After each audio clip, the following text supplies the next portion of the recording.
स्वरूपं चिदानन्दकन्दं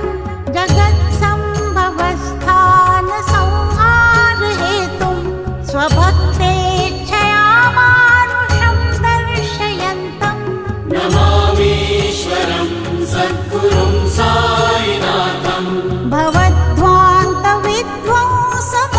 भवद्ध्वान्तविध्वंसमार्तण्डमीड्यं मनोवागतीतं मुनिर्ध्यानगम्यं जगद्व्यापकं